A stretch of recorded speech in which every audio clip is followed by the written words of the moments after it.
Hey everyone, this is PrinceWatercress, and welcome back to Let's Play MediEvil 2. In the last episode, we made our way through Kensington. And our adventure eventually took us back to the museum. We are now on these platforms, which I believe are planters for plants. And I had the feeling we would be on these things somehow, just not this way. The layout did seem kind of suspect. So now, whoa, I want to see if I can do the balancing act. This is the hardest part. Because sometimes the game eats my input because I'm too close to the edge when I attempt to jump. And there we go. If you follow the floor, you can take a bunch of damage. But that's if you're on the first two platforms. If you're on the latter two platforms, you can die and lose one of your life bottles.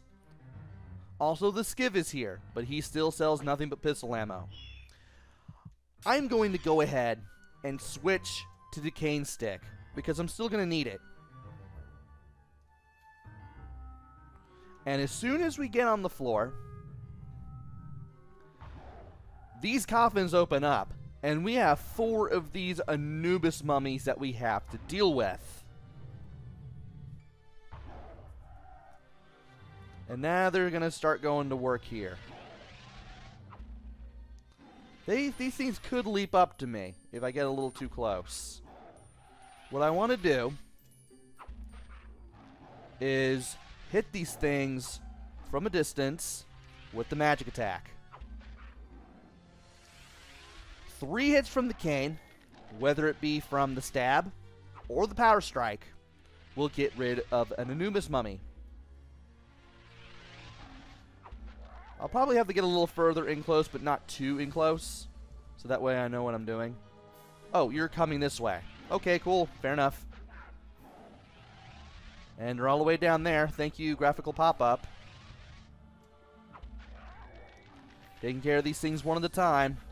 I won't always have this advantage, though, as you'll soon see.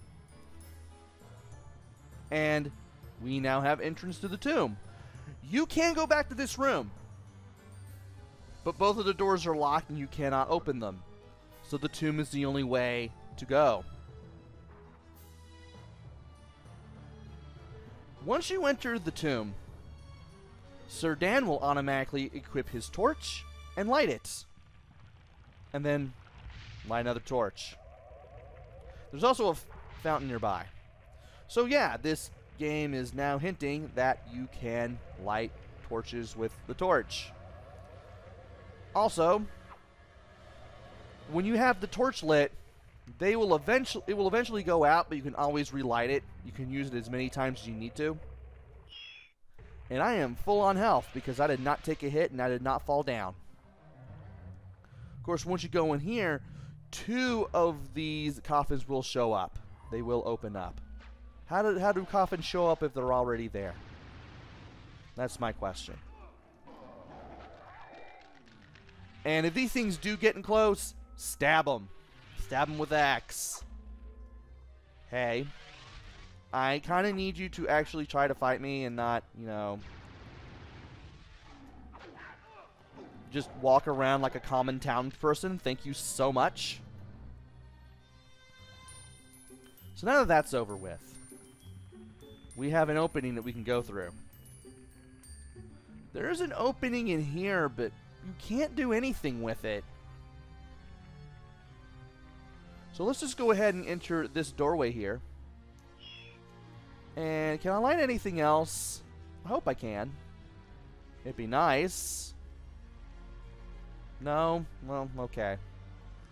Well, we'll make looking around here a little easier. We need to start pushing blocks. And we're going to push this single block towards these double blocks. And get the scroll of Sekhmet. Now, we need to re-equip the cane for 1, because the torch is about to go out anyway. And 2, we need to push this out of the way. As you push this around, a Anubis will show up.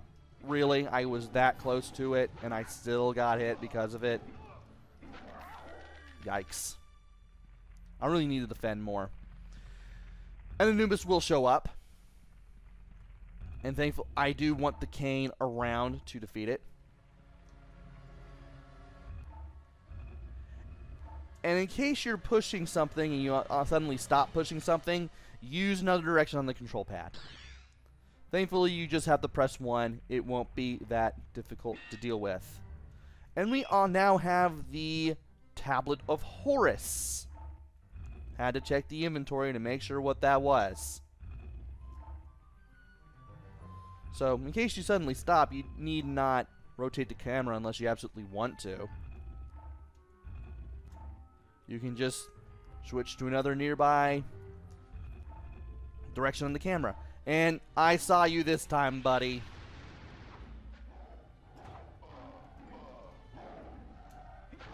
Oh, it doesn't even hurt.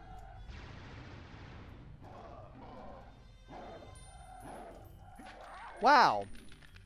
I did not... Wow. Okay, I did not even know that. The Anubis does not directly affect your shield in any way. I have the shield, but all Sir Dan has to do is just lean back. There we go. I have to say, can I push this thing instead of striking it with the cane for no reason? We now have to make the full staircase here to get here. Wrong one, but I had the idea. Let's use the Dan cam. It's got to be over there. Had the right idea. Just didn't do it properly. Okay. Let's push this a little bit further. And then get this out of the way. A little bit more. And then we get that over there. I believe that was the one place where I have yet to get anything. Because there's no opening for a Anubis to hide over there. Okay. Tap that. Tap up just a little bit to make sure that actually lines up a little bit, because these things can get stuck in a little while you're trying to make the staircase. And now, there we go. We now have the Staff of Anubis, and we have another Anubis to deal with.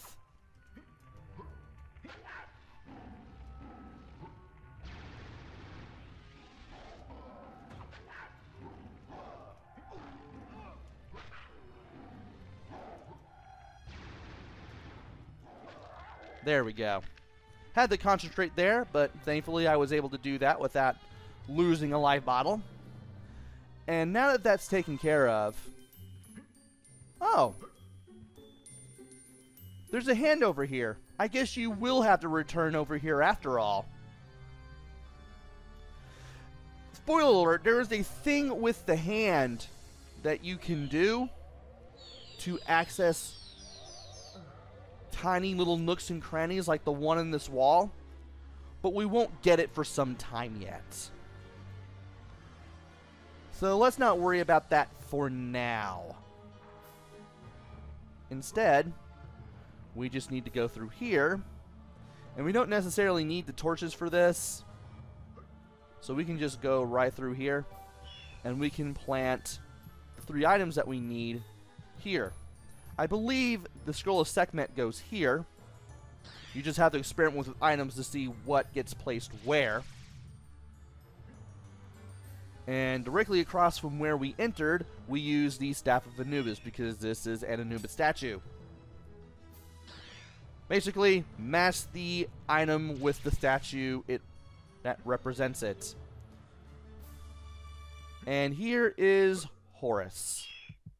So we place the tablet here.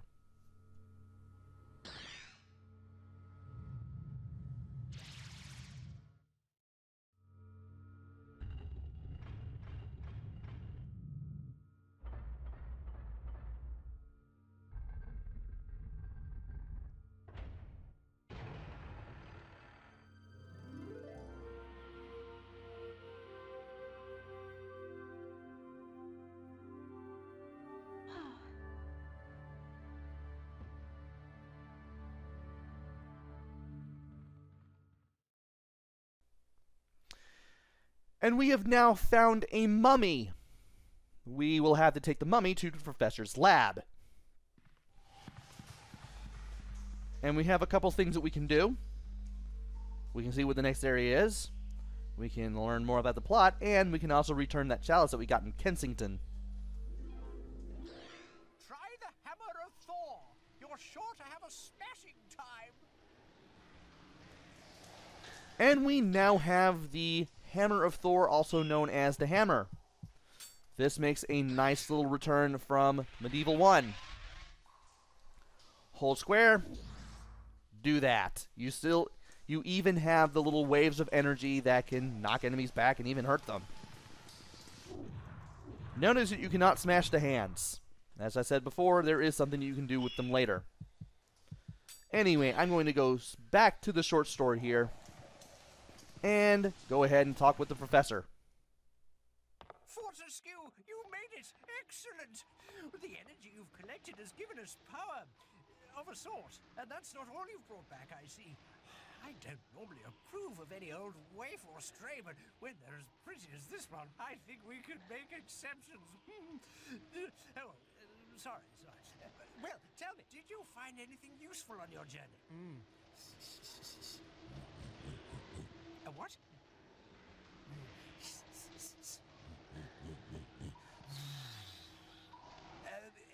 A snake? A dog? And a rocket? And also a flying thing. Interesting. I'll analyze this and see if I can't debrief our friend over here. So, Dad, go and get some more zombie juice for my machines.